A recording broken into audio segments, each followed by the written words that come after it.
할렐루야. 자, 하나님의 말씀 마태복음 4장 20절 보도록 하겠습니다. 하나님의 말씀 마태복음 4장 20절. 오늘 때는 마태복음 4장 20절. 저희가 곧 그물을 버려두고 예수를 쫓으니라. 한 구절 더.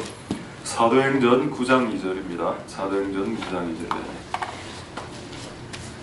다메섹 여러 회당에 갈 공문을 청하니 이는 만일 그 돌을 쫓는 사람을 만나면 무릇 남야하고 결박하여 예루살렘으로 잡아오려 하리라.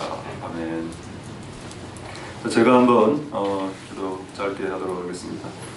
할렐루야. 하나님 감사를 드립니다. 오늘 이 참 코로나, 오미크론 여러가지 질병의 순간을 이 교회가 통과하고 있습니다. 하나님 은혜 베푸셔서 이 기간 동안에 우리가 우리 자신을 한번 되돌아볼 수 있도록 도와주시고, 또 오늘 이렇게 아직 다 치유되지 않은 분들 위해 주께서 치료하여 주시고, 그러나 그럴수록 하나님을 예배함이 더 깊어질 수 있도록 도와주시옵소서. 오늘 우리를 가로막을 것이 그 어떤 것이 있을 수 있겠습니까? 그것이 질병이라 한들 우리와 하나님과의 관계를 깰 수나 있기나 한 것입니까? 오늘 우리가 그 어떤 것이 우리의 발목을 잡든 간에 우리가 하나님께로 나아가는 것이 방해받거나 제한받지 않도록 도와주시고, 오늘 우리에게 말씀하시옵소서. 우리 교회가 중요한 시기를 겪을 뿐 아니라 이 나라와 온 세상이 지금 어려운 시기를 겪고 있습니다. 하나님, 교회가 유일한 이 어두워져가는 세상 중에 유일한 희망이지 않겠습니까? 우리가 기도할 때, 그래서 기도할 때 교회들의 기도를 들어주셔서 이 나라에, 이 세계에 여러가지 지금 발생하고 있는 일들에 대해 교회가 기도로 제동을 걸 수 있도록 도와주시옵소서. 오늘 예배를 통해서 하나님의 뜻이 온전히 드러나고 하나님의 영광이 돌아가는 시간 되게 하옵소서. 모든 영광 하나님 홀로 받으시옵소서. 감사드립니다. 예수님 이름으로 기도드립니다. 아멘. 할렐루야. 자, 하나님 은혜가 이렇게 소리 좀 괜찮습니까? 아직 우리 성도들 중 환자분은 10여 분 아직 있고, 다음 주 되면 완전 좀 복귀가 가능할 것 같아 보입니다. 어쨌든 한 번 한 번의 예배를 통해서 하나님의 은혜가 부어질 수 있길 소망드립니다. 진짜 기독교, 저는 계속 이 부분을 설교하고 있습니다. 가짜 기독교가 있다는 뜻이죠. 신천지나 통일교는 그냥 아예 사입입니다. 기독교, 유사 기독교로 보지 말고 그냥 아예 그냥 사입이로 생각하시고, 그냥 기독교 탈을 쓴 약간 유사 기독교들이 많다. 교회 안에 있습니다. 교회 안에 들어오는 유사 기독교. 우리는 진짜를 믿어야 되니까, 우리가 믿고 있는 것이 진짜인가? 여러분들이 많은 배운 것들이 있죠. 교회 다니면서 배웠던 많은 것들이 다 성경적이다라고 난 생각하지 않습니다. 가르치는 자가 육신의 그 한계를 갖고 있는 분들이 많기 때문에 자기가 옳다고 생각하는 것을 옳다라고 가르치는 경우도 많기 때문에, 그래서 우리가 무엇을 따라가야 될까 오늘 이 말씀을 통해서 깨닫게 되는 은혜가 있길 소망드립니다. 자, 결론부터 답을 말씀드리죠. 오늘 두 구절의 답으로 마태복음 4장 20절. 자, 누구를 쫓았습니까? 예수를 쫓아야죠. 많은 사람들이 이렇게 이야기하는 걸 들었습니다. 저는 사도 바울을 쫓습니다. 됐다, 그것도. 땡, 빵점. 왜 사도 바울을 쫓지? 어떤 사람은 엘리야를 쫓는, 난 진짜 엘리야를 쫓는 사람을 봤습니다. 실제로 그렇게 해서 귀신 들리는 경우를 난 봤습니다. 내 눈으로.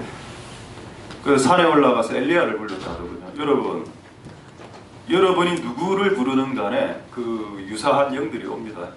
여러분 산에 가서 부처나 이런 거 이상한 잡신들 부르면 그들의 영이 오죠.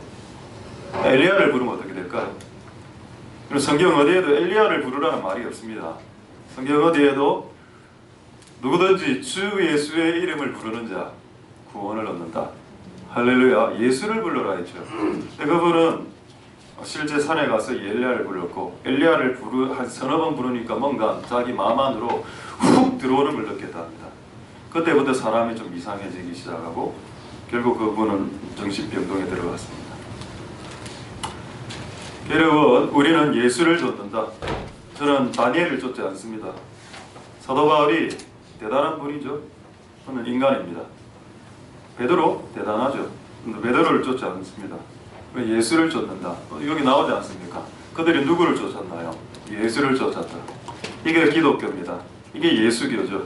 만약 여러분들이 칼빈을 쫓을 수 있습니다. 장로교가 좋아하는 사람 칼빈이고, 감리교가 좋아하는 사람은 요한 웨슬레입니다. 감리 교도들은 요한 웨슬레를 쫓아가고 있고, 장로 교도들은 칼빈을 쫓아가고 있습니다. 그때 여러분들에게 제안하겠습니다. 예수를 쫓으십시오. 칼빈을 쫓으면 여러분 머리 헷갈립니다. 칼빈의 말과 성경이 충돌하는 구절이 나오기 때문입니다. 요한 웨슬레를 쫓아보면 헷갈립니다. 왜? 요한 웨슬레의 말과 성경 구절이 충돌하는 구절이 반드시 나오기 때문에. 여러분 예수를 쫓아야 된다. 할렐루야. 자, 그러면 예수를 쫓는다는 게 결론인데, 이게 다른 말로 어떻게 치환되나? 그게 방금 읽은 사도행전 9장 2절의 말씀입니다. 자, 예수를 쫓는다는 말을 한번 설명해보자. 예수를 쫓는다는 말이 뭐냐 대체? 여기 나오죠. 그 도를 쫓는 사람이라고 나옵니다. 그 도가 뭔가요? 도는 말이란 뜻입니다. 그 말을 쫓는 사람. 그럼 여러분, 예수를 쫓는단 말은 예수의 말을 쫓고, 예수 길을 쫓고, 예수의 도를 쫓는단 말입니다. 그 여러분, 우리가 믿는 교가 도죠. 그리스도입니다. 그 여러분, 그 이단들이 저한테도 물어봤는데, 둘씩 이렇게 오는 이단들 있죠. 저한테 와서 도를 아십니까? 도를 아십니까? 이렇게 질문합니다. 도. 그럼 여러분 어떻게 이야기하나요? 예, 압니다. 도레미파솔라시도. 이렇게 이야기해도 되고, 그리스도. 그리스도 압니다. 당신은 압니까? 그리스도. 그리스도의 도가 그리스도죠. 그 도를 쫓는 사람이 뭐냐? 그분이 지향하는 그 말들을 쫓는다. 그래서 예수를 쫓는다는 말은 예수의 말을 쫓는다는 말입니다. 근데 예수를 쫓는 척 할 수 있죠. 예수를 쫓는 척 하면서 예수의 말은 지지리도 안 듣는 사람이 있을 수 있습니다. 예수의 말은 귀뚱해도 듣지 않는 사람이 있을 수 있죠. 그 사람은 예수를 쫓는 사람들은 아니다.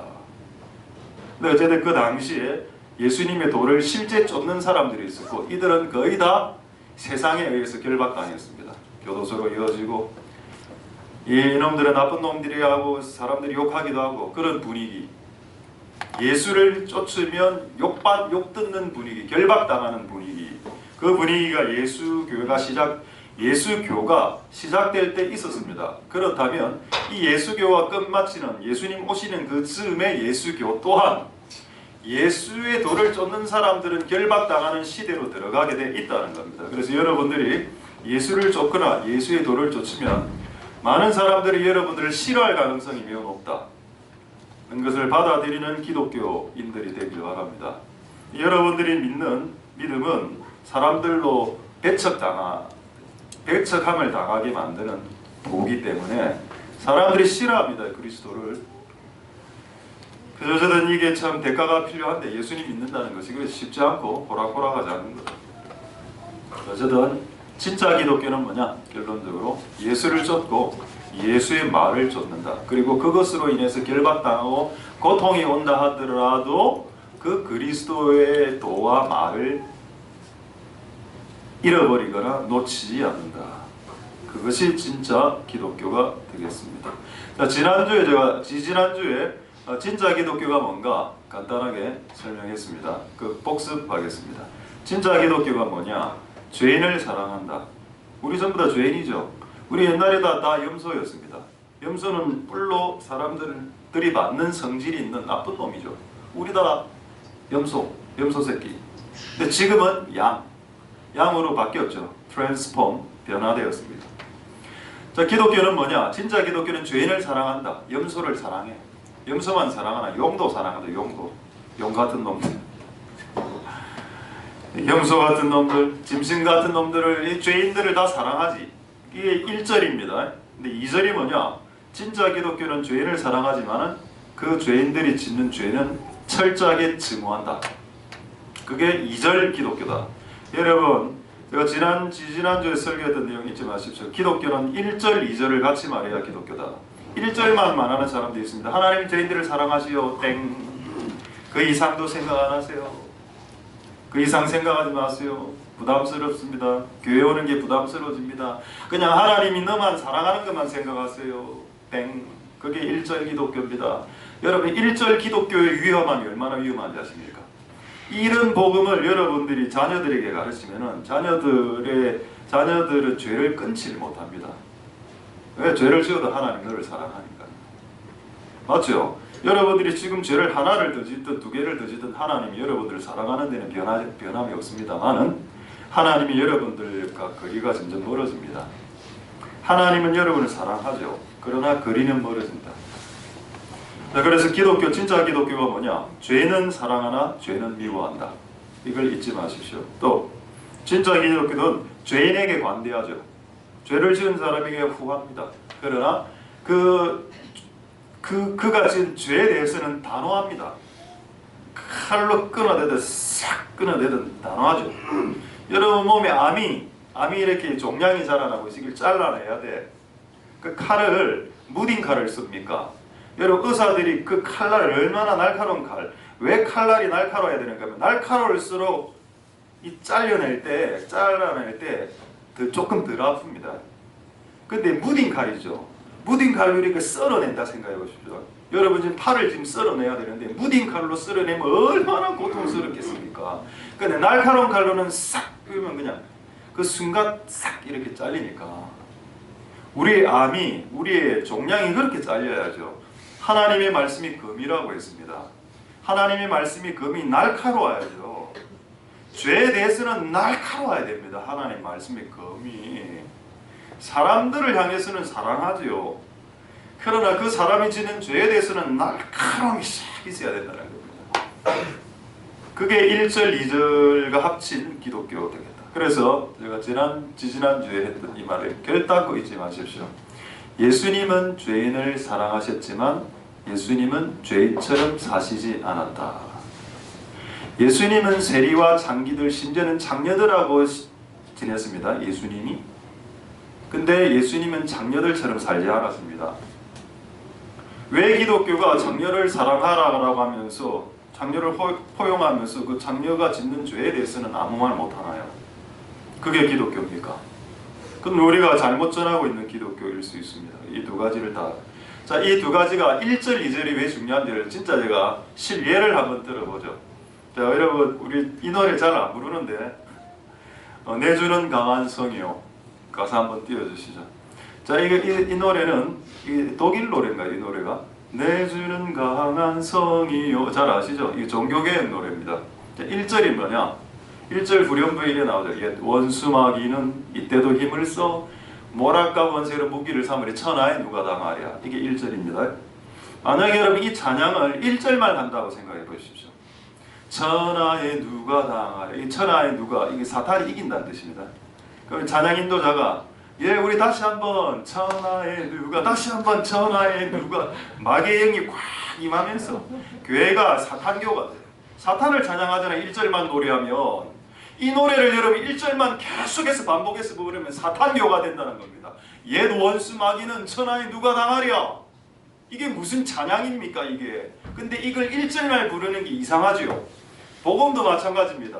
1절만 전하는 자들이 있다는 겁니다. 하나님이 네가 죄를 끝없이 짓더라도 너를 사랑해요. 1절 기독교. 제가 1절 기독교의 폐해가 얼마나 심각한지 저도 경험해봤고 1절 기독교가 복음이 아닐 수 있다는 걸 제가 어느 날 깨닫게 됐습니다. 이거 복음이 아니다 이거는. 1절 기독교는. 근데 2절을 불러야지. 이 노래 2절이 뭐냐? 이 장수 누군가? 주 예수 그리스도. 당할 자 누구랴? 아까 위에는 천하에 누가 당하, 천하에 사탄이 이긴다 이 노래 해놓고 2절을 해야 이 노래는 찬송이 됩니다. 이 노래는 1절만 하면 사탄교의 찬송이 되고 이 노래는 2절까지 해야 이 노래는 찬송가가 됩니다. 할렐루야. 이런 해프닝이 교회 안에 많이 일어난다는 겁니다. 반드시 이기리로다. 할렐루야. 그래서 여러분 1절만 전하는 일이 제발 없기를 소망드립니다. 1절, 2절 같이 하나님이 죄를 사랑하시지만 악을 어느 정도 싫어하시냐. 한 구절만 딱 예를 들겠습니다. 데살로니가 전서 5장 22절에 보면 이런 말씀이 있습니다. 데살로니가 전서 5장 22절 한번 띄워주시겠습니다. 없습니까? 데살로니가 전서 5장 22절. 예. 자, 악은 모든 모양이라도 버려라. 그러니까 악을 얼마나 하나님이 싫어하느냐. 이게 이해 잘 안 되는데 이게 무슨 말인지. 모든 모양이란 말을 아이콘이란 말로 대체하면 됩니다. 아이콘 아시죠? 컴퓨터에 그 바탕 화면에 있는 그 작은 것들 그게 다 아이콘 아닙니까? 아이콘을 클릭하고 들어가면 그 안에 엄청난 내용이 나오죠. 악은 그 악을 아이콘하면 엄청난 큰 악이 더 많이 나오지만은 그 악을 대표하는 아이콘도 악이다라는 말입니다. 그래서 그 모양을 띤 악, 모든 형태의 악을 버려라는 겁니다. 그래서 악은 연습도 하지 마라. 담배 피는 거이죠. 담배 피는 걸 어릴 때 연습하는 아이들이 있습니다. 담배 피는 모습이 영화나 드라마에 보면 목수 낭만적으로 보이니까 담배를 탁 피면 아이들이 이제 초등학교 때 담배 분필 이름으로 연습하죠. 모방을 합니다. 담배 피는 연습을. 근데 성경적으로 봤을 때는 악은 모방도 하면 안 된다라고 되어 있습니다. 기독교가 얼마나 악을 증오하게 가르쳐야 되는가 하면은 악은 형태를 띠고 있는데 그 형태를 띈 실루엣, 그 형태를 띈 아이콘까지도 버리라고 말하고 있다. 그만큼 악에 대한 증오가 기독교의 2절인데 그 이 2절을 가르친 적이 있냐는 겁니다. 교회 안에서. 악을 모든 모양이라도 버리세요라고 가르쳤다는 겁니다. 우리는 가르쳤죠. 어쨌든 이 두 가지가 다 잘 될 수 있길 소망드립니다. 할렐루야. 이게 지난주에 제가 했던 내용이고 오늘은 이제 진짜 기독교 복음과 율법에 대해서 말씀드리도록 하겠습니다. 자, 복음과 율법을 말씀드리기 전에 하나들을 봐야 되겠는데 어디를 보시는가 하면은 자, 여호수아 1장 7절 보겠습니다. 여러분이 걸어가야 될 길이 여러분 앞에 두 갈래 길이 있습니다. 여기서 지금 두 갈래 길로 보죠. 좌길, 우길. 자, 네 앞에 왼쪽에 길이 하나 있고 오른쪽에 길이 하나 있는데 치우치지 마라. 그럼 여러분 질문하겠습니다. 여기 길이 두 개가 나오는데 좌로나 우로나 왼쪽 길과 오른쪽 길이 있는데 어느 길로 가야 됩니까? 자, 왼쪽 길은 누구의 길인가 하면은 장로교가 걸어왔던 칼빈과 루터의 길이고 자, 오른쪽 길은 감리교와 성결교가 걸어왔던 요한 웨슬레의 길입니다. 좌로나 우로나 그 어느 길로 가야 될까요? 제가 아까 말씀드리지 않았습니까? 우리는 예수의 길로 간다고. 그럼 여기 왼쪽 길, 오른쪽 길은 아닙니다. 그럼 우리가 걸어가야 될 길이 어디냐? 자, 이사야 57장 2절에 정확하게 나와 있습니다. 이사야 57장 2절에 무릇 정로로 행하라. 정로가 뭡니까? 바른 길이죠. 왼쪽 길이 바르면 왼쪽 길로 가면 되고 오른쪽 길이 바르면 오른쪽 길로 가면 되죠. 그러니까 왼쪽 오른쪽을 정하지 말고 바른 길로 가면 됩니다. 그게 정로죠. 그러니까 우리가 가야 될 길이 뭐다? 진짜 기독교의 길, 예수님의 길, 예수교, 대한예수교. 예수가 그러신 그 길로 가면 바른 길이다. 할렐루야. 예수님 혹시 이 말씀한 거 기억나십니까? 요한복음 14장 6절에 내가 곧 길이요. 예수가 길입니다. 왼길, 오른 길로 가지 말고 예수 길로 가라. 이렇게 가르쳐야 기독교가 될까요? 이렇게 가르치지 않는 주의 종은 주의 종일 수 있겠습니까? 어쨌든 우리는 예수의 길로 간다. 예수 길이 뭐냐? 그래서 오늘 조금 이따가 말씀 드리도록 하도록 하겠습니다. 할렐루야.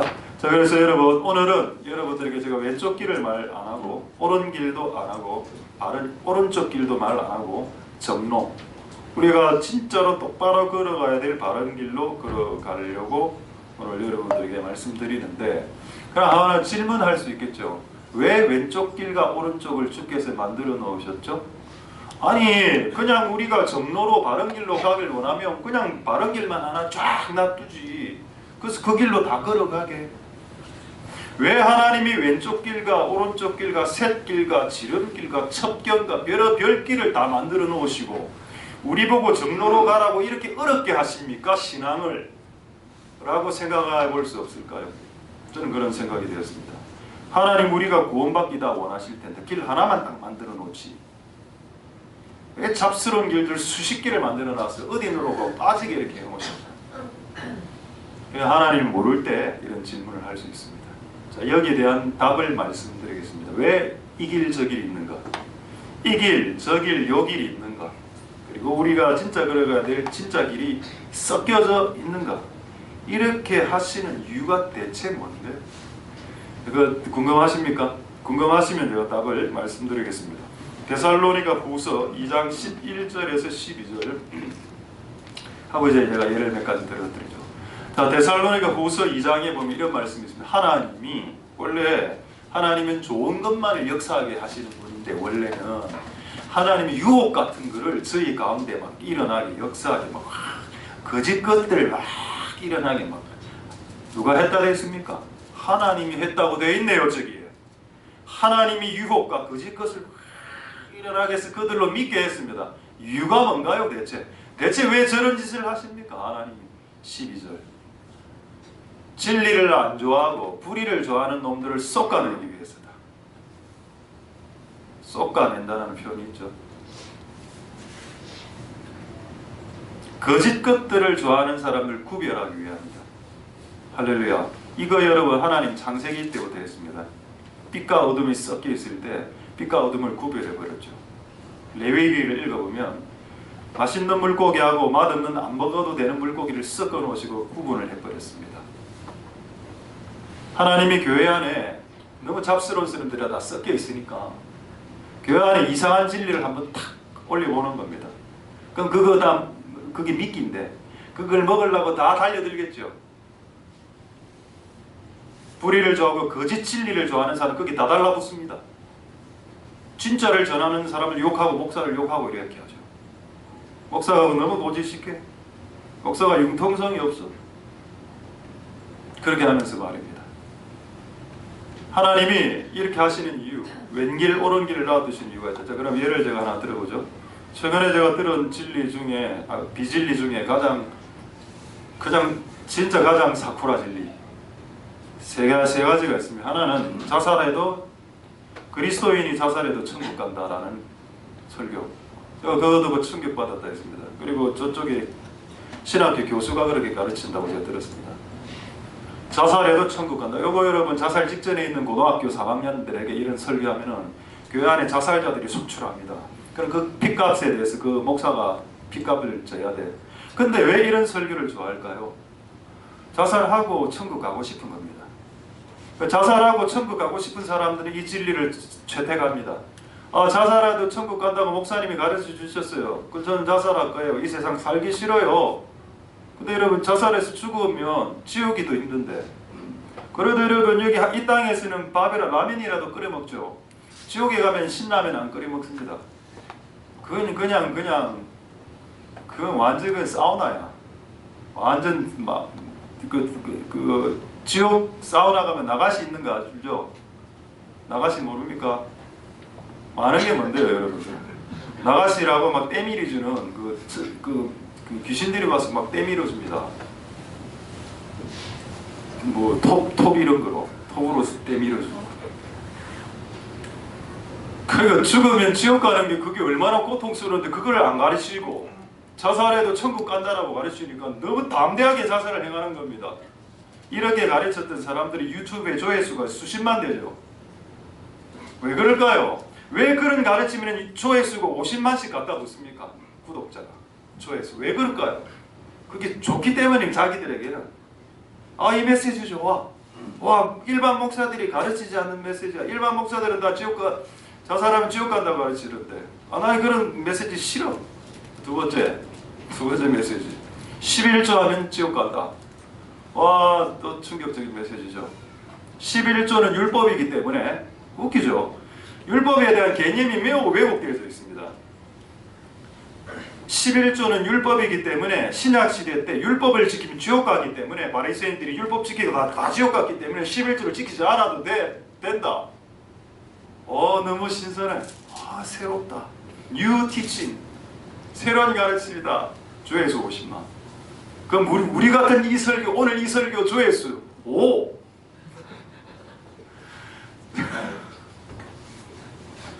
조회수 42.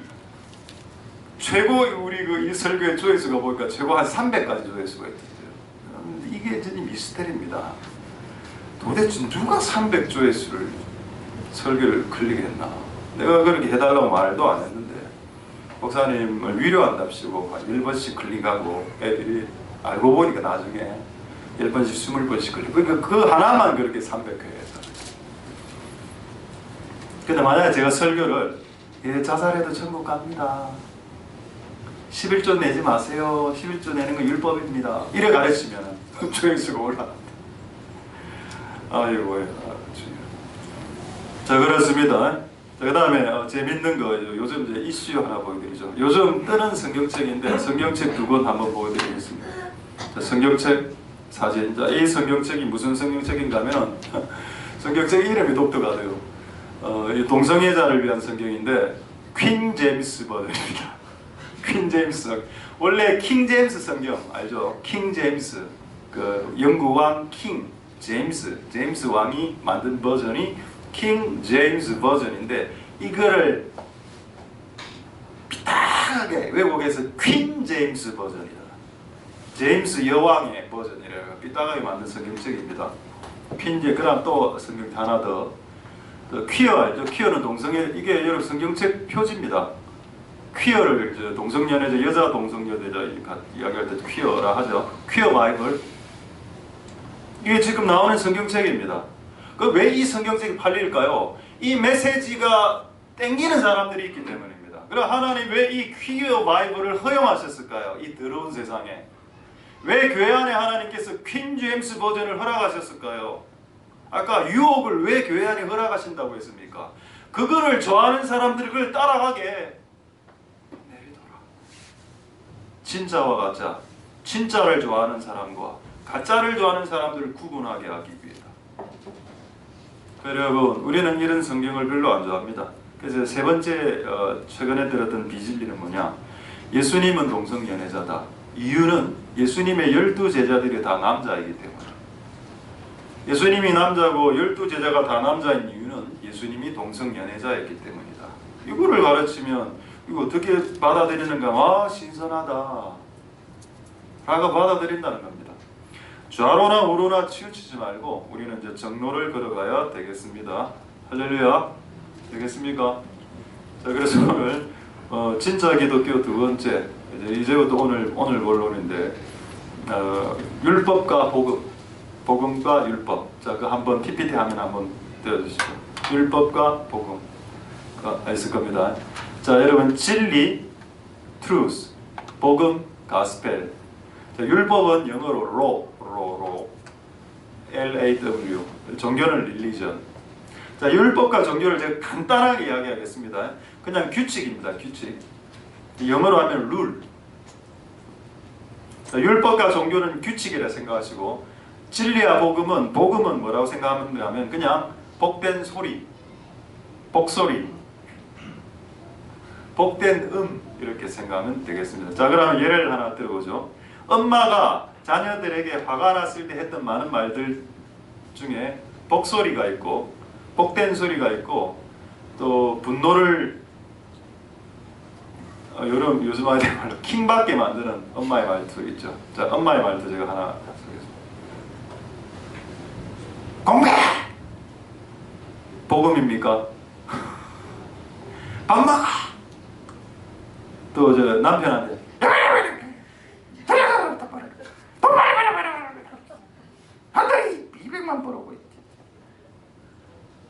그래 이야기 안 합니까? 이 만약에 여러분들이 엄마나 와이프가 이렇게 소리하면 이건 어떤 소리? 듣는 사람이 복되지 않죠. 짜증난 소리. 비복음, 복된 소리 아니. 근데 복음은 뭡니까? 복된 듣기라기보다는 하여튼 복을 주는 진짜 복을 주는 의미입니다. 그래서 뭐 부모가 엄마가 얘들아 밥 먹어 이런 거. 밥 먹어. 그래. 너 공부 많이 했지? 좀 쉬어.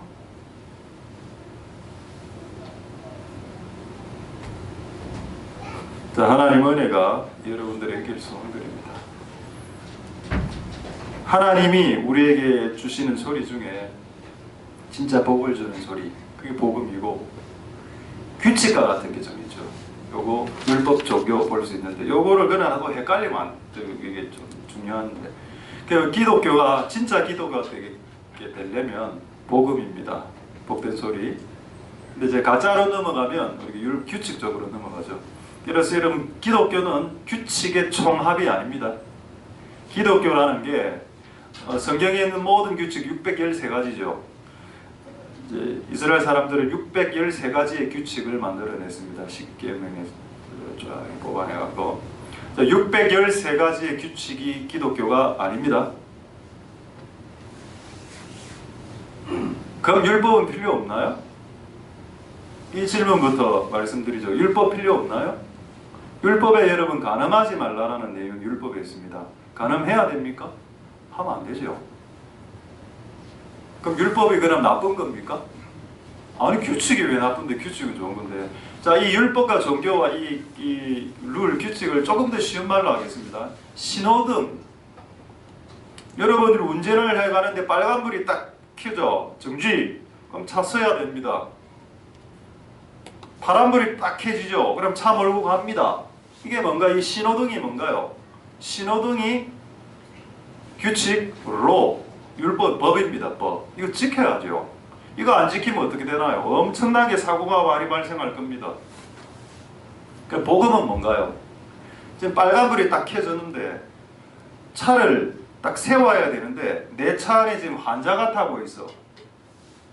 이 환자가 지금 죽어가 지금 즉시 병원에 가서 살려야 돼. 내 차는 앰뷸런스. 근데 지금 빨간불이 켜졌어. 서야 됩니까? 어느 정신 나간 목사가 빨간불에 앰뷸런스가 지나가는데 빨간불에 서야 된다라고 율법을 가르칩니까? 어느 교회 목사가 그렇게 가르치던가요?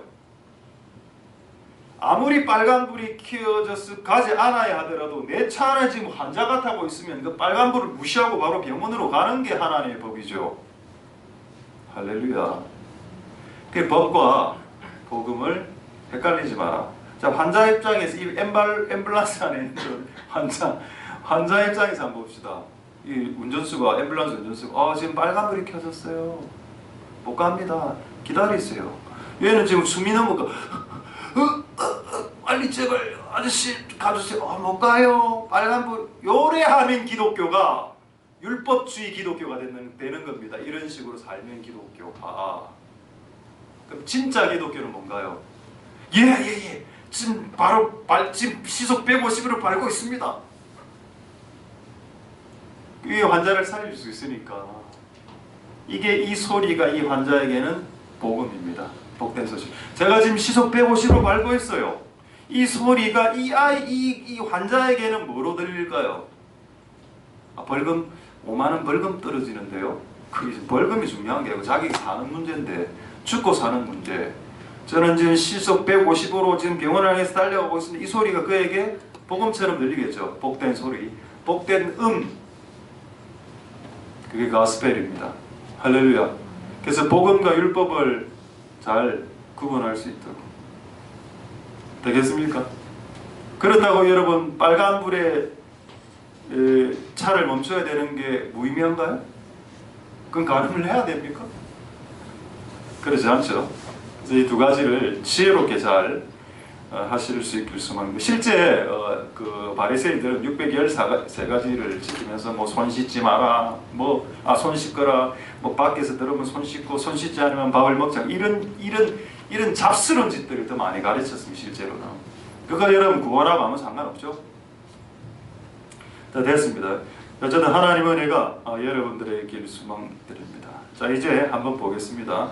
진짜 기독교 복음 마태복음 11장 28절. 이거 조금 더 설명하죠. 요한복음 8장 32절 한번 보겠습니다. 자, 요한복음 8장 32절에 또 복음과 이 율법을 구분하는 방법이 나오는데 진리를 알지니 진리가 너희를 자유케 한다. 진리는 자유케 합니다. 복음은 여러분을 자유케 하고 예수는 여러분을 자유케 하지만 규칙은 여러분들 목적어죠. 이거 해라 저거 해라 요거 해라 저거 해라 목 졸립니다. 숨이 막혀. 규칙이니까. 규칙은 항상 우리를 숨 막히게 합니다.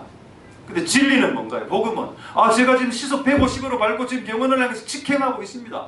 복된 소리는 이들의 이 영혼을 죽어가는 영혼을 자유케 하죠. 할렐루야. 결과가 뭔가? 복음은 우리에게 자유를 준다. 율법은 우리에게 속박을 주지. 그래서 이거로 이렇게 차이를 할 수 있습니다. 이제 이렇게 예를 들기 전에 한 구절만 더 보겠습니다. 우리가 많이 오해하는 구절 중에 하나, 그리고 많이 암기하는 구절이죠. 마태복음 11장 28에서 30절 말씀. 수고하고 무거운 짐진 자들아 다 내게로 오라. 내가 너희를 쉬게 하리라. 이게 1절입니다. 1절 기독교. 자, 여기서 1절은 내가 무거운 짐을 지고 있네. 예수께 가면 이게 짐이 확 날아가고 나 가벼워져 자유케 돼 이거 아닙니까 1절이. 근데 많은 사람들이 29절이 있다는 걸 안 가르칩니다. 29절 그 다음 구절 보십시오. 나는 마음이 온유하고 겸손해 나의 멍에를 매야지. 멍에가 뭔가요? 멍에가 아까 28절에 나오는 짐입니다. 짐의 다른 말이 멍에입니다. 내 짐을 메고 배우라. 그러면 너의 마음이 쉼을 얻으리라. 마음이 쉼을 얻는 게 뭔가요? 자유죠, 자유.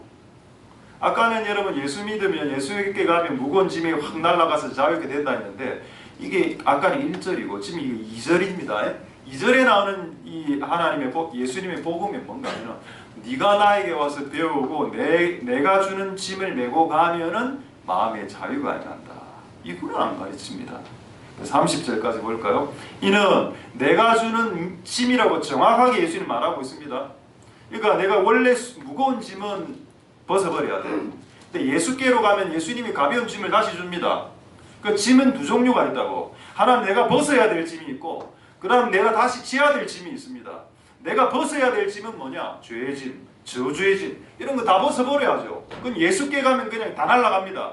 근데 그게 끝이 아니라, 그게 끝이라고 가르치면 1절 기독교. 그러니까 기독교 그리스도인들이 이상하게 세상에서 더럽게 사는 겁니다. 치사고 앵고 그 더럽게 살아. 왜 세상에서 세상 사람하고 똑같이 음란하고 가늠하고 사기치고 사는가 하면은 1절만 가르쳐주기 때문에 내 수고하고 무거운 짐을 예수가 갖고 간다. 할렐루야. 끝. The end. 근데 분명히 29절 30절에 내가 주는 짐이 있는데 멜레? 다만 이전하고 다른 점은 가벼워하는 거야. 내 집은 가볍고 light라고 되어 영어 성경에는. 그리고 쉽다. easy라고 되어 있습니다. easy and light. 정관에 가면은 easy the one 아파트가 있습니다. 쉬운 아파트죠. easy and light. 근데 그 전에 졌던 짐은 어떤 게 heavy라고 해요. heavy. 엄청난 헤비한 이 짐을 주께 가면 주께서 싹 빼가고, 근데 가벼운 거 딱 이제 배낭 같은 거 있죠. 배낭 같은 걸 딱 줍니다. 이거 메고 뛰게. 이 배낭이 뭔지 아십니까? 이 가벼운 짐 이게 뭔지 아십니까? 바로 여러분들이 평생 져야 될 십자가를 말하는 겁니다. 십자가의 짐. 내 사이즈에 딱 맞는 내가 질 수 있는 내 십자가. 요거 내 짐은 가볍다. 할렐루야. 이게 기독교죠. 할렐루야. 자, 그렇다면 여러분 아까 율법에 대해서 오해하는 분들이 있기 때문에 야고보서 1장 25절로 여러분들에 대한 율법의 오해를 풀겠습니다. 여러분 율법은 두 가지가 있습니다. 자유를 주는 율법과 자유를 주지 않는 율법. 그리고 율법은 완전한 율법이 있고 완전하지 못한 불완전한 율법이 있습니다. 보겠습니다. 자유하게 하는 온전한 율법, 이게 뭔지 아십니까? 이거 복음을 말하는 겁니다. 복음을 야고보가 이 표현을 쓴 겁니다. 자유하게 하는 아까 여러분 율법과 규칙은 우리를 목조온다 했죠. 그렇습니다. 율법은 우리의 목을 쪼아 우리를 질식시키는 거야. 규칙이기 때문에. 그런데 자유케 하는 완전한 율법이 있다. 이 율법은 예수님이 말씀하신 복음을 말합니다. 할렐루야. 이 복음을 듣고 잃어버리지 마라. 요거를 실행할 때 그 사람이 복 받는다라고 되어 있습니다. 할렐루야. 이게 기독교죠.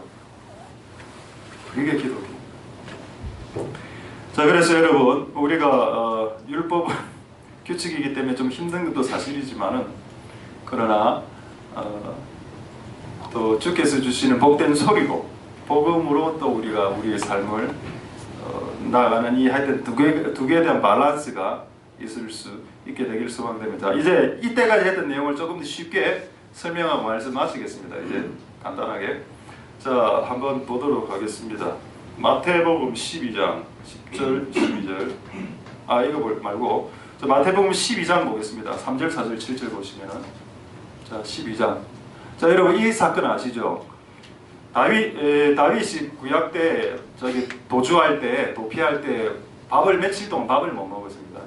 너무 배가 고파갖고 제사장한테 찾아가니까 제사장이 그 진설병 떡이라고 그 제사장들만 먹는 떡이 있습니다. 그 떡을 달라고 해가 주는 이 사건. 자, 이 사건을 한번 보죠. 마태복음 12장 3절에 예수께서 가라사대 다윗이 시장할 때 한 일을 잃지 못했냐. 배가 고팠다. 4절에 하나님의 집 성전에 들어가서 제사장 외에 못 먹는 것 달라 했습니다. 진설병 좀 내놓으시오. 근데 줬다는 겁니다. 이게 대제사장이 주고 7절에 보시면은 나는 자비를 원하고 제사를 원치 않는다. 예수님 하신 말 가르침입니다. 자비가 뭔가요? 사랑이죠. 난 사랑을 원한다. 여러분 원래 이제 사진 한번 보겠습니다. 진설병 사진 한번 보시죠. 진설병은 이 떡을 말합니다. 그 성전에 보면은 제사장이 이쪽에 있는 납작하고 동그란 그 피자처럼 생긴 여기 두껍게 지금 하나 들고 있죠. 지금 왼손에 오른손에 저게 진설병 떡입니다. 저거는 제사장들만 먹게 되어 있습니다. 이거를 제사장 이외 사람들이 먹으면 이건 율법을 깨는 거기 때문에 벌을 받죠. 이게 규칙이니까 하나님 만드는 규칙이니까 깨면 안 되지. 근데 이걸 깼죠. 너무 배가 고픈데 먹을 게 딱 저거밖에 없을 때 저걸 달라 했고 저걸 주는 행위에 대해서 하나님 예수님 뭐라 했나 자비다라고 했습니다. 이것은 율법 법을 깨는 행위가 아니라 자비를 베푼 행위라고 했습니다. 그럼 우리가 봤을 때 율법주의자들이 딱 봤을 때 저건 율법을 깬 거야 라고 이야기하죠. 저거 법칙을 깬 겁니다. 근데 예수님의 관점은 아니 그거는 율법을 깼다라는 관점에서 보지 말고 자비를 행했다라는 관점에서 봐야 되는 사건이야 라고 정리해 주신 거랍니다. 두 번째 사진 있죠. 다윗이 이제 진설병을 많이 받아가죠. 지금 진설병 크거든. 사이즈가 진짜 피자 한 판 정도 되는 저거를 저렇게 많이 들고 갑니다. 다윗 참 대단하다 진짜. 근데 그 다음 날도 먹을 게 없었을 수도 있고 그 다음 날도 있었을 수도 있는데 그 다음 날부터 또 찾아갑니까? 또 진설병 또 주세요. 또 진설병 주세요. 이랬습니까? 아니죠. 위기 순간에 필요한 절박한 순간에 이런 일들을 할 때 니 규칙을 깼어 라고 교회가 가르치면 안 된다. 우리 고신교 안에 있었던 제가 이전에 교회 목회할 때 이 문제가 됐습니다. 주일날 돈 쓰면 안 된다. 근데 얘가 집이 태종대라.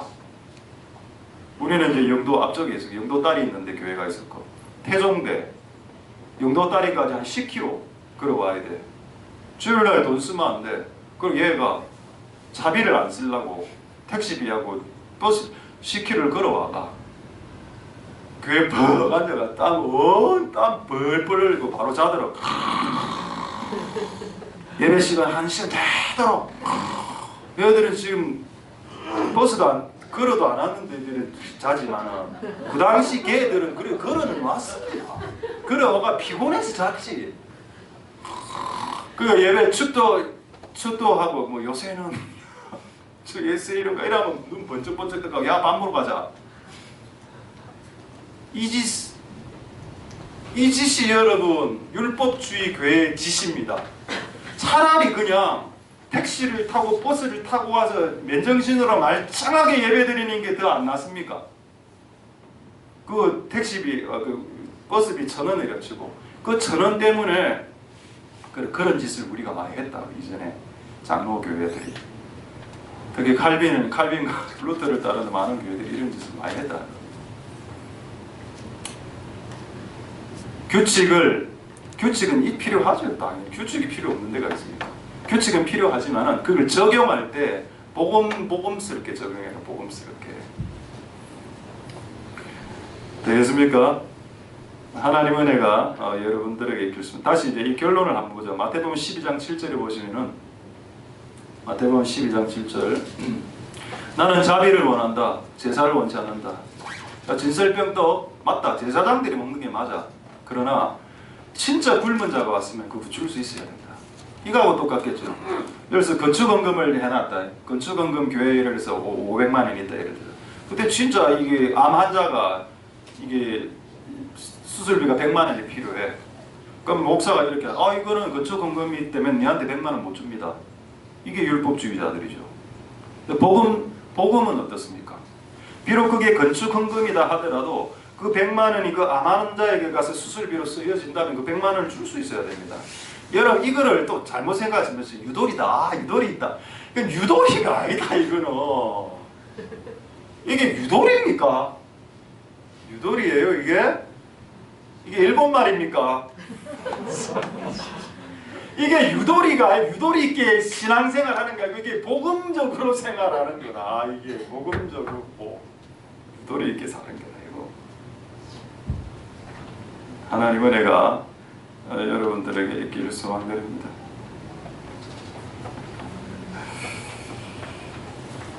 자, 마지막으로 이제 재밌는 사진 하나 보여드리겠습니다.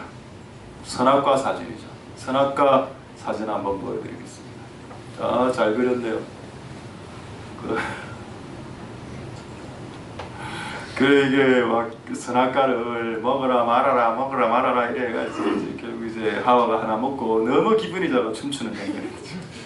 너무 맛있다. 여보 니도 하나 먹어라. 이때 이 아담이 안 먹었으면은 우리가 에덴 동산에서 쫓겨나지는 않았고 영어 공부 안 해도 될 긴데 이때 언어가 이스라엘로 하나밖에 없었으니까 그때 그래 그 받아 먹는 사과 하나 적어주고. 여러분 질문하겠습니다. 여러분 아담 동산이라 갔다 니도 갔다 오미크론이 오니까 막 정신이 쇠하여지고 에덴동 어디 가서 이야기하지 마십시오. 우리 목사님 아담 동산이라는 거예요. 아담이 있던 에덴 동산 그걸 줄여서 아담 동산 에덴 동산인데 이거 있다면 여러분 이때 로가 있었죠. 로가 뭔가 아닙니까? 이때 율법이 있었습니다. 율법이 뭔가요? 선악과 먹지 마라. 여러분 어느 세상에 율법이 없는 시대가 있습니까? 규칙은 있지. 에덴 동산에서 살아가는 규칙 로가 하나 있었는데 그때 로는 10계명은 없었죠. 이 당시에 613가지도 없어서 딱 하나 있었습니다. 선악과 먹지 마. 이게 하나님과의 규칙이었습니다. 우리 지금 로죠. 로 규칙. 제가 질문을 하려고 하는 건 뭐냐면 이 규칙이 행하기 쉬웠을까요? 어려웠을까요?를 질문하는 겁니다. 이 당시에는 10계명 아닌 1계명밖에 없어서 선악과 열매 안 먹는 거 끝! 이게 쉬운 명령이었을까? 어려운 명령이었을까? 여기에 답을 해보라는 겁니다. 답은 뭔지 아십니까? 이거는 명령이다. 이 명령은 마음만 있으면 할 수 있는 명령이다. 이 명령은 조금만 주의만 기울이면 할 수 있는 명령이었다. 사과 하나 안 먹는 건데. 그리고 사과보다 맛있는 음식이 열매들이 얼마나 에덴 동산에 많았는데 사과 이 선악과에게 눈이 안 가게 하기 위해서 다른 음식들을 얼마나 맛있는 걸 많이 만들어 줬는데 하나님이. 그런데 이걸 먹었다. 그래서 사람들이 이제 율법주의자 이런 놈들에게 이야기합니다. 이거 너무 힘든 명령이었다고. 여러분 평생 사과 과일 한 종류 딱 정해놓고 그 과일 한 종류 안 먹는 게 그게 뭐가 힘듭니까? 안 먹으면 되는 건데.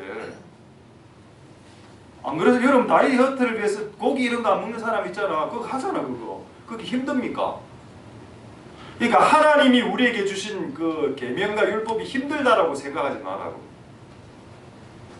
아이고 목사님 개인 생각 아닙니까? 이게 제 개인 생각 아닙니다. 자, 요한 1서 5장 3절로 이제 말씀 마치겠습니다. 요한 1서 5장 3절. 이게 힘든 일 아니었습니다. 조금만 하나님을 사랑하고 조금만 하나님께 주의를 기울였다면 선악과 먹지 않았습니다. 요한 1서 5장 3절 보죠. 하나님을 사랑하는 것은 이것이니 우리가 그의 계명들을 지키는 것인데, 그의 계명의 1호 계명이 뭐였습니까? 선악과 먹지 마라. 그게 1호 계명이었죠. 그의 계명은 무거운 것이 아니야. 근데 무게는 있죠. 아까 가볍다 하지 않았습니까? 가볍다는 말은 무게가 있단 말입니다. 여러분, 무게가 있단 말은 무겁든지 가볍든지죠. 무거워도 무게가 있는 거고 가벼워도 무게가 있는 거야. 그럼 선악과를 먹지 말라는 적당한 무게로 내려온 계명입니다. 하나님 우리에게 뭔가 계명과 뭔가를 주셨을 때, 인간이 613가지로 늘린 것은 인간의 실수지만은, 간음하지 말라, 살인하지 말라, 도적질 하지 말라, 이 계명들은 우리를 위해서 주신 것들입니다. 할렐루야. 당연히 그걸로 구원은 안 되죠. 구원은 예수의 피로 되지. 그러나 그의 계명들이 무거운 것은 아니다 라는 사고방식을 가져야 되겠다. 할렐루야. 이제 말씀을 마치겠습니다. 한 구절만 딱 읽고, 자, 마태복음 5장 21절과 5장 22절이 율법과 복음을 진짜 잘 설명하고 있는 구절입니다. 요거만 말씀하고 3분 안에 말씀을 마치도록 하겠습니다. 마태복음 5장 21절에 옛 사람에게 말한 바 살인치 말. 이거 뭐죠? 십계명입니다. 십계명이 옛 사람에게 말해진 말씀이죠. 요거는 십계명이야. 계명로 율법입니다. 네가 들었지. 자, 22절은 뭐겠습니다. 22절의 시작이 주체가 누굽니까? 나는이 누군가요? 예수님이죠. 예수님이 너에게 이른다는 말은 뭡니까? 이건 복음이라는 뜻입니다. 아까 21절은 율법, 22절은 복음. 그럼 차이가 뭔가요? 나는 너에게 복음을 전하겠다. 형제에게 화내지 마라. 심판당한다. 형제를 대하여 라가라는 욕, 미련한 미련 곰탱아 욕하지 마라. 지옥에 들어간다. 이게 복음이다. 그럼 여러분, 아까보다 더 심하네. 여러분, 구약이 주신 십계명에는 사람을 칼로 찔러 죽여야 살인죄가 성립되었습니다. 근데 신약의 복음으로 내려오면은 칼로 찔러 죽이는 것도 살인이고, 네가 말로 형제를 욕하는 것도 살인이야 라고 가르친 것이 복음이라면, 여러분, 율법의 도덕적 수준이 높습니까? 복음의 도덕적 수준이 월등합니까? 복음이 더 월등합니다. 그럼 여러분, 이거에 대해 질문을 할 수 있어야죠. 왜 신약으로 오면서 예수님이 율법도 제대로 못 지키는 사람들에게 더 기준을 확 올려놨냐고.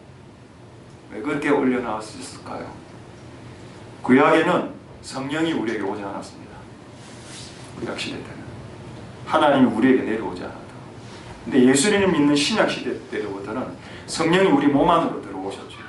이 안에 하나님이 있다 이놈아. 그러면 형제를 향해서 야 이 X야 라는 말 안 할 수 있다는 겁니다. 우리가 하나님의 말씀대로 살게 하기 위해서 하나님 우리에게 성령을 주셨죠. 할렐루야. 말씀을 마치겠습니다. 이제 율법이 있고 지침이 있고 규칙이 있죠. 그럼 그걸로 구원받는 건 아닙니다. 다시 말씀드리죠. 구원은 예수님의 피로 받는 거죠. 그러나 예수님은 우리가 예수를 믿을 때 새로운 짐을 진다고 했습니다. 배낭과 같은 가벼운 짐. 그게 너희를 또 한 번 자유케 하는 역사 주신다고 하셨습니다. 어쨌든 이 모든 은혜가 여러분들 안에 있길 소망드리고, 이제 정말로 이 복음으로 여러분의 삶이 자유케 되는 복된 여러분들 다 될 수 있게 되길 소망드립니다. 할렐루야. 기도하겠습니다. 자, 오늘 말씀을 생각하시면서 우리 한번 동성으로 두 가지만 기도하겠습니다. 자, 오늘 우리 여러분 자신들을 위해서 한번 기도하고, 이 나라와 세계가 지금 너무 혼탁해서 나라와 세계를 위해서 기도하도록 하겠습니다. 첫 번째 이렇게 한번 기도하겠습니다. 하나님, 오늘 우리에게 주신 말씀처럼 진짜 기독교, 왜 가짜 기독교, 유사 기독교가 이렇게 많나? 하나님께서 왼길, 오른길, 오른쪽 길을 허락하신 이유는 그거 좋아하는 사람들이 있으니까.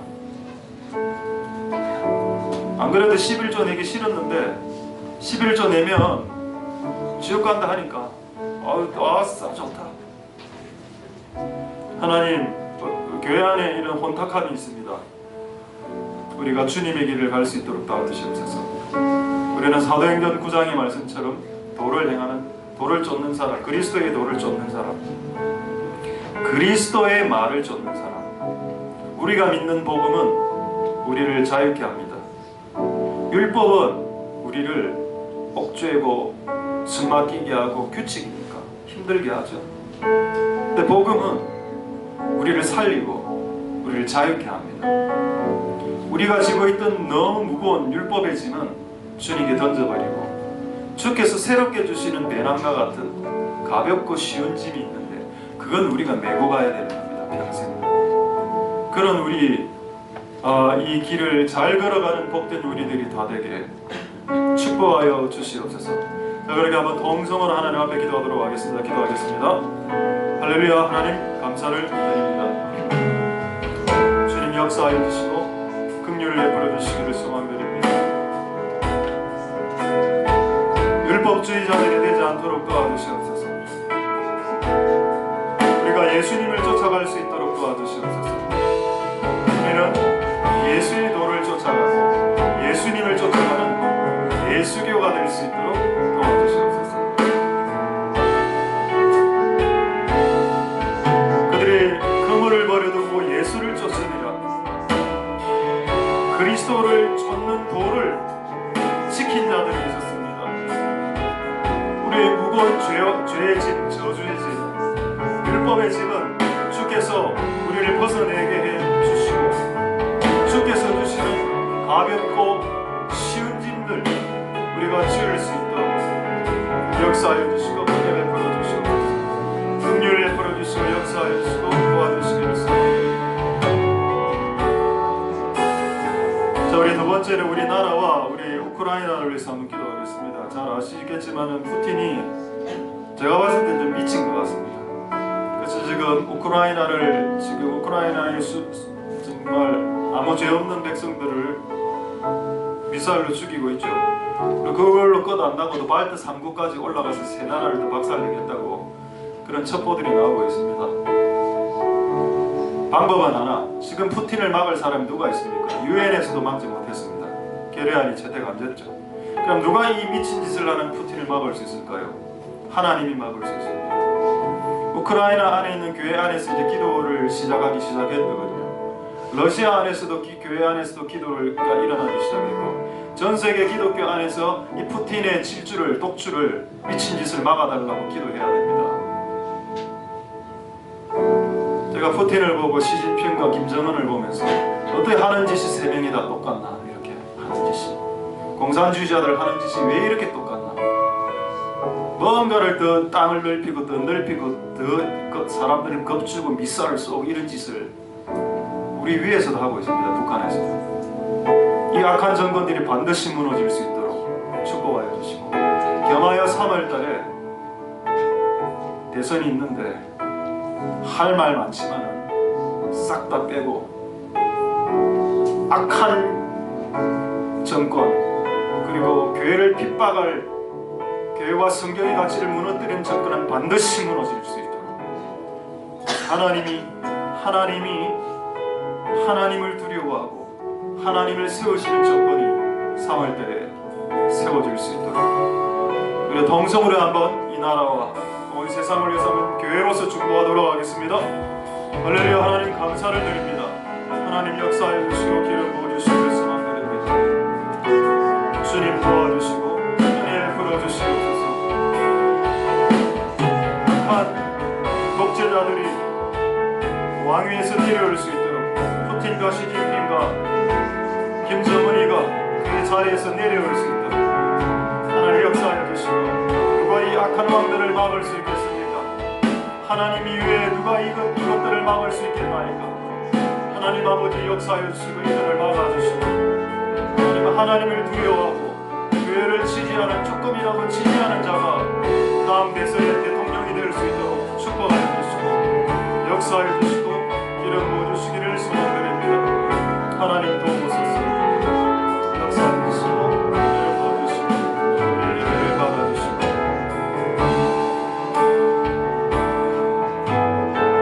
찬양하겠습니다. 주의 돌 내게 알리소서. 진리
감사를 드립니다. 우리가 왼쪽으로 오른쪽으로 치우치지 말고 예수님이 가신 정로, 바른 길로 치우칠 수 있도록 도와주시옵소서. 율법과 이 복음이 조금 헷갈리는 부분이 있긴 있습니다만, 우리가 주님께 받은 복음을 율법주의자처럼 지키려 하는 자들이 있습니다.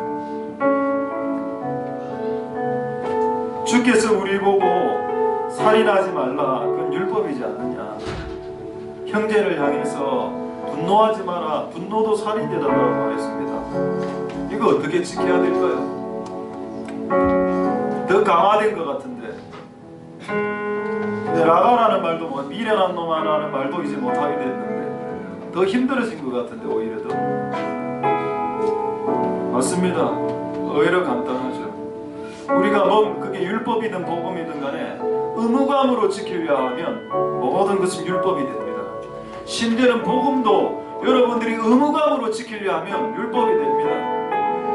그러면 어떤 방식으로 지켜야 되나요? 아까 그거 지키는 게 어렵지 않다라고, 무겁지 않다라고 했습니다. 맞습니다. 사랑의 동기로 하면 됩니다. 우리가 공부를 할 때도 공부를 하기 위해서 공부를 하면 공부가 율법이 됩니다. 공부하기 싫어요. 공부 생각하면 공부가 내 목을 쪼옵니다.